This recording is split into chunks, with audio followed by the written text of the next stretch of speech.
أحن إلى خبز أمي وقهوة أمي ولمسة أمي وتكبر في الطفولة يوما على صدر يوم وأعشق عمري لأني إذا مت أخجل من دمع أمي. അറബി കവിയായ മഹ്മൂദ് ദർവീഷ് ഇസ്രയേലിന്റെ ജയിലിലായിരിക്കുന്ന സമയത്ത് സ്വന്തം ഉമ്മയെ ഓർത്ത് ഒരു ബിസ്ക്കറ്റിന്റെ കവറിൽ ചില വരികളാണിത്. അത്രമേൽ ആശയ ഗാംഭീര്യമുള്ള മനസ്സിലേക്ക് ഇറങ്ങിച്ചെല്ലുന്ന വരികളാണിത്. അഹന്നു ഇലാ ഖുബ്സി ഉമ്മി, എന്റെ ഉമ്മയുണ്ടാക്കുന്ന അപ്പത്തിന് ഞാൻ കൊതിക്കുന്നു. വഖഹ്വതി ഉമ്മി, എന്റെ ഉമ്മയുണ്ടാക്കുന്ന കാപ്പിക്കും. വലംസത്തി ഉമ്മി, എന്റെ ഉമ്മയുടെ സ്പർശനത്തിനും.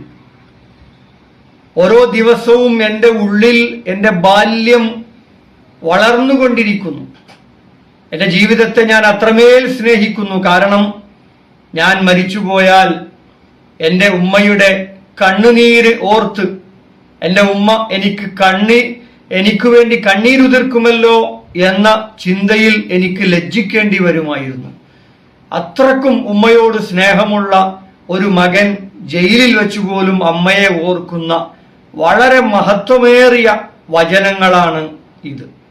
അറബി ഭാഷയിൽ മാത്രമേ ഒരുപക്ഷെ ഇത്തരത്തിലുള്ള കാമ്പുള്ള കവിതകൾ, ഹൃദയം ഉള്ള കവിതകൾ ഉണ്ടാവൂ എന്ന് ഇത് വായിക്കുമ്പോൾ തോന്നിയിട്ടുണ്ട്.